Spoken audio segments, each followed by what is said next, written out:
Hello everyone. Today I'm going to show you another project of mine called Electromagnetic Levitation. I should call two projects I should show. One is a simple one, another one is a little complicated one. You might have seen in Amazon website, some stores or somewhere online that a globe or magnet hanging from a cantilever like a structure like this one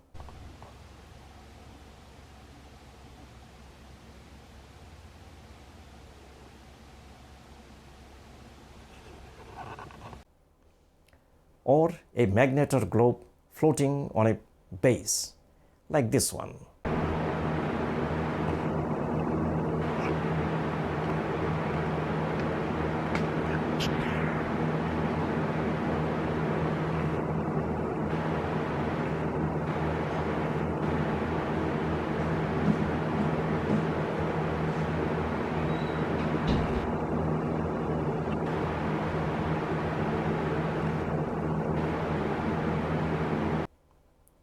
I'll show you how to build both of these projects.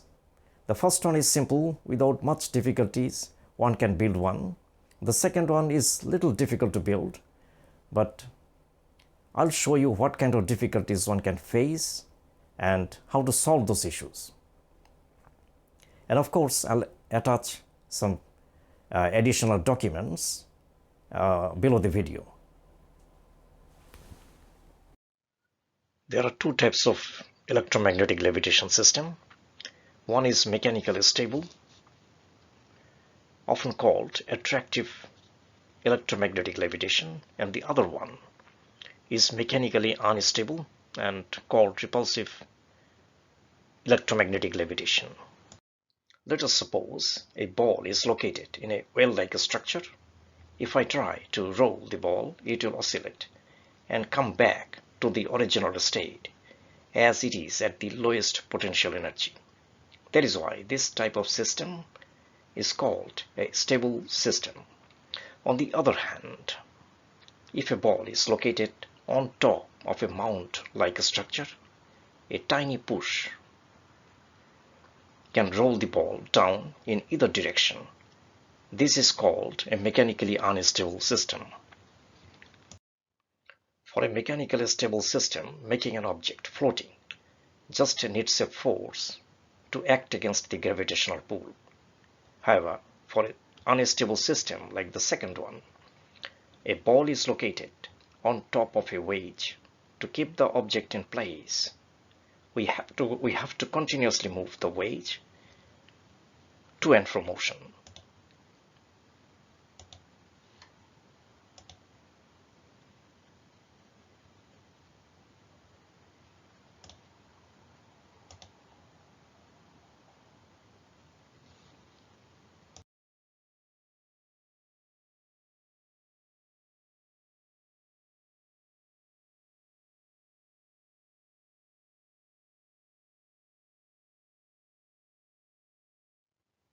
The basic principles of levitation for a stable system is simple. An electromagnet is located on top. A linear ratiometric Hall sensor is attached to the bottom side of the electromagnet.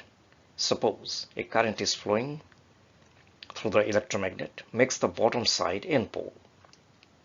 If S pole of a permanent magnet is brought close to the bottom side of the electromagnet, there will be attractive force. The permanent magnet will be taken closer and closer to the electromagnet. However, the Hall sensor voltage will also change. A control circuit can be built to stop the current flow at some certain distance from the electromagnet. The permanent magnet will be hanging at that distance. This slide shows the block diagram of the control system, and this photo shows a levitated magnet.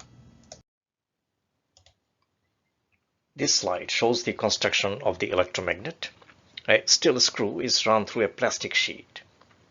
Magnet wire is wound on a bobbin, and the bobbin runs through the screw.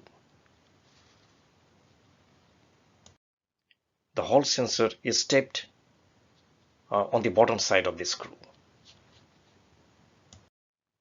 The characteristic of the Hall sensor is shown. It has an offset voltage of 0.6 volt.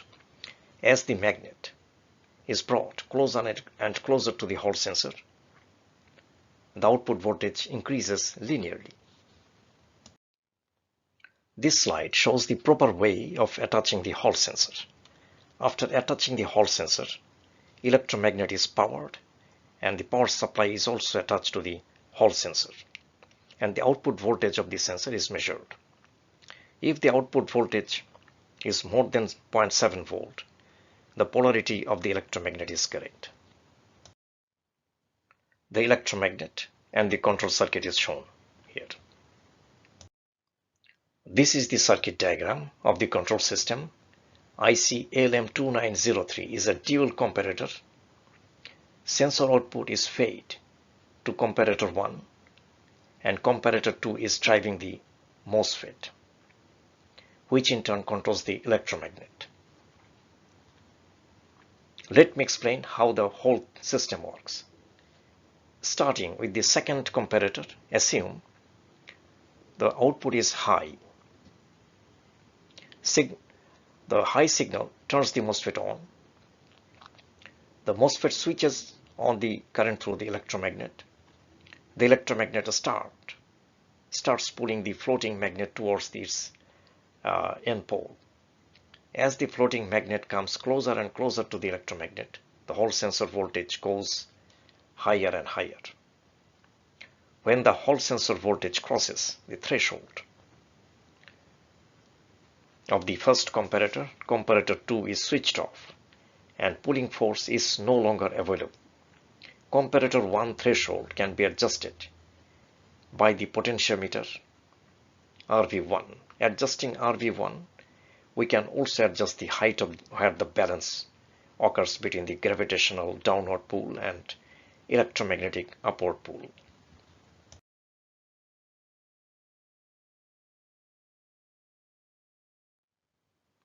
The levitation distance can be adjusted using RV1. A simpler circuit which can also be used for levitation. However, it works in the linear operating region of the transistor Q2. So Q2 gets heated quickly and needs a heatsink for a long time operation. If a small magnet is placed on top of a large magnet with similar polarity facing each other, there will be a repulsive force. However, it is highly unstable, much like the other unstable system. To make the top magnet floating and stable, we need to have an additional electromagnetic force which keeps the top magnet floating in a stable position under all kinds of positional disturbances. For this purpose, we need a feedback control circuit. For the base magnet, rather than a large circular magnet, we may use a donut-shaped magnet. In the middle, there will be a repulsive force as shown. Two pairs of electromagnet are needed to continuously move the floating magnet to keep it in a stable position. In this figure, only one pair of such an electromagnet is shown. Magnetic lines of force are shown in a simpler way. As donut-shaped magnets are not so commonly available, instead we can use 4, 6 or 8 magnets arranged in a square, hexagonal or octagonal shape. I am using 4 commonly available neodymium magnets on a circular plastic base. The top view is shown here. There are 4 electromagnets for X and Y position control.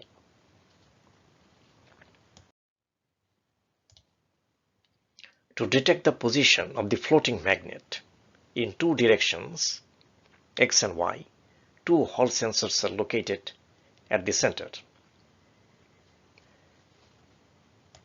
Suppose a floating magnet is located at the center, and if it tries to move, the Hall sensor detects the change in position and sends the control signal to the circuit, control circuit, and control circuit activates two electromagnets, which forces the floating magnet back in position. This slide shows how the Hall sensor voltage changes as the floating magnet moves across.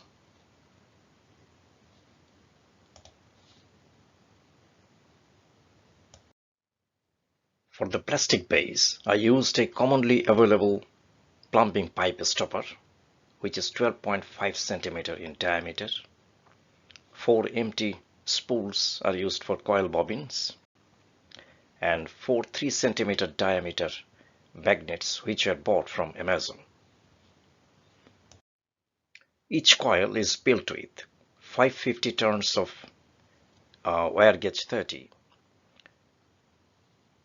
The back side of the whole coil base is shown. Two of the coils are called X coil and other two Y coils. Both X and Y coils are connected in series in such a way that they have opposite polarity on top, and it was confirmed by connecting the power supply and checking with a small magnet above. And the overall inductance and resistance of the coil was measured. It was around 44 millihenry and 28 ohm. Two Hall sensors are soldered on a small board, and that board is screwed nearly at the center of the disc. One must be careful about the orientation of the Hall sensors. One is used for X direction position sensing and the other one for Y direction sensing. The datasheet of the Hall sensor shows the VI characteristics. When the top floating magnet is at the center or there is no magnet around, the output voltage is half the supply voltage. We used 5 volt, so we got 2.5 volt. As the floating magnet moves along the X or Y axis, output voltage varies, and it should be mentioned that we want at the center position, that is X0, Y0, we should get 0 voltage, and depending on the direction of the movement of the magnet, the voltage varies positive or negative. To achieve that, we can use an op-amp with a bias voltage at the non-inverting input, nearly 2.5 volt.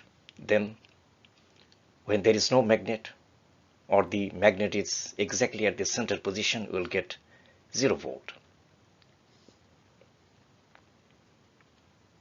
And the gain of the op-amp can be adjusted using these two resistors, R1 and R2.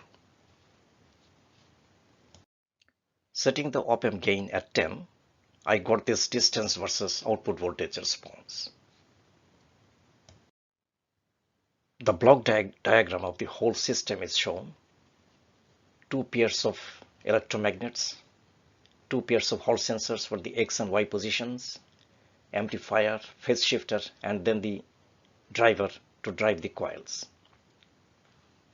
So this phase shifter, it's a very important part of the entire system. I'll explain later. The circuit diagram for the whole system is shown here. You can see it is not that complicated. These are the two Hall sensors. This is a voltage regulator to get 5 volt to supply the Hall sensors, and these op-amps are to amplify the Hall sensor output voltage, and other op-amp and transistors are used to drive the coils. And in between the two op-amps, there are some resistor capacitor combination. This is called phase shifter circuit. This is the circuit board that I used, which has two op-amps and the transistors under heatsink. This board was intended for other purposes. I used part of that. And here it shows the whole system. The driving circuit, this is the bias, 0 voltage bias control circuit, and this is the phase shifter I changed a lot of resistor and capacitor, and this is the magnet arrangement. Location of the Hall sensors and corresponding in the schematics. Zero voltage bias control is achieved using these two potentiometers, one for X and one for Y positions. Here it shows the most important and critical part of the project. Whenever there is a position change of the floating magnet, we get a Hall voltage change, which is amplified to drive the coil. Coil current is then pulling the magnet back in position. However, there is a phase difference between the coil driving voltage and the current. Here is the simulation, which shows nicely the voltage leads the current as the coil is an inductive load. To correct this, we need a phase shifter. There is additional time lagging in position sensing, which is purely mechanical in nature.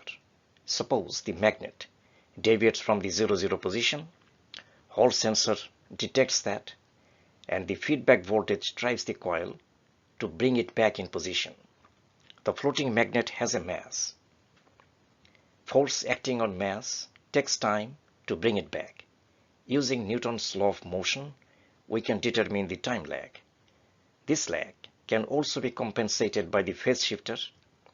Rather than doing all those calculations, I choose to use trial and error method to make the floating magnet stable. There should be some starting values for the capacitors and the resistors. I did a simulation for the coil inductance of 44 millihenry and 28 ohm. Simulation shows that for 0.2 microfarad capacitor, I should use 11 kilo ohm resistor. These are starting values. Increasing the resistor values to 30K gave me a very good equilibrium. It should be mentioned that I needed to adjust the two potentiometers as well if needed. Sometimes it was not needed at all. For a different floating magnet, the phase shifter needs to be readjusted also. Someone can play with the gain of the op-amps as well to make it work for more stable system, which works for all types of floating magnets. Minimum value for the resistor is 11K, and for floating magnet, system was stabilized at 30K. I was curious to know at what frequencies the floating magnet is vibrating at the center position. To measure that, I used a 2 ohm resistor in series with one of the coils and measured the frequency. The waveform is much like that, and the frequency I found is nearly 100 Hz.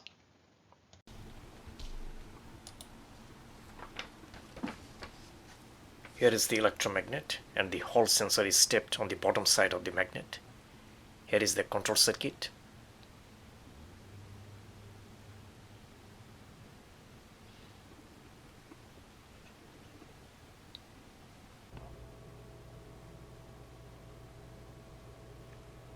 The circuit in action. A magnet is floating beneath the electromagnet.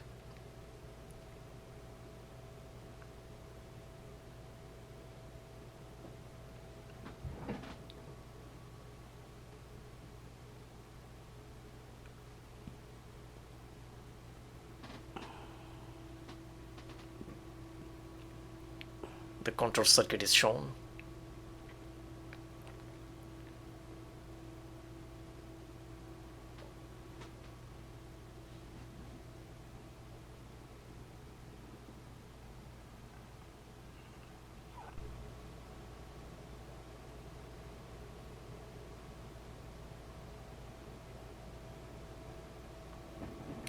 The oscilloscope shows the output of the MOSFET. The magnet is continuously switched on and off to keep the balance. Levitation distance can also be controlled by the board.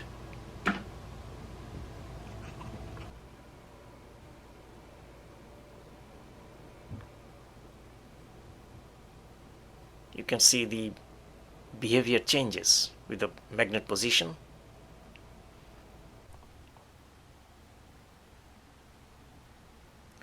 another magnet is hanging.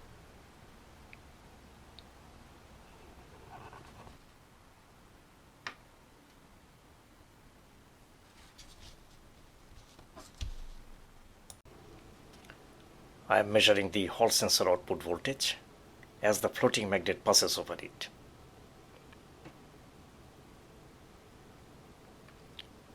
You can see the Hall voltage changes as the floating magnet passes over the sensor.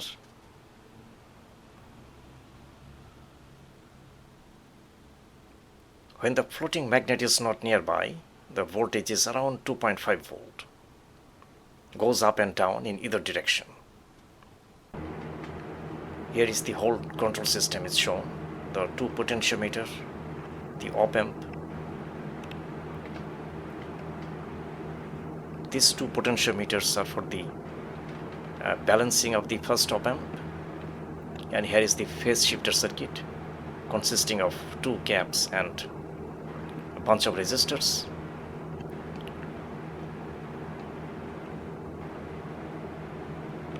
And here is the magnet arrangement. 4 permanent magnet, 4 electromagnet, and on top the floating magnet.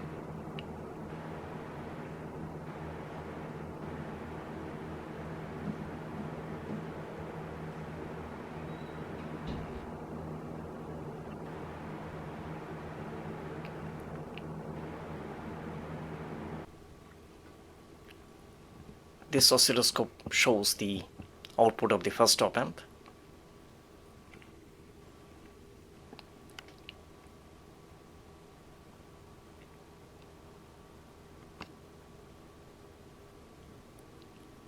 I am removing the floating magnet and put it back there. A resistor is used in series to measure the current through the coil. And the waveform you can see on the oscilloscope screen. The frequency is nearly 100 Hz.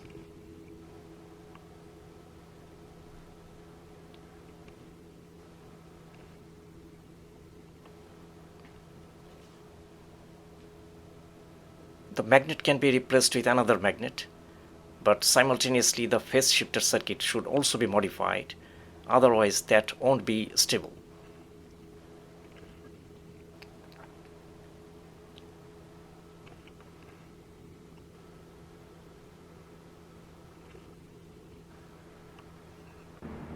So another magnet is placed without the phase shifter modification. You can see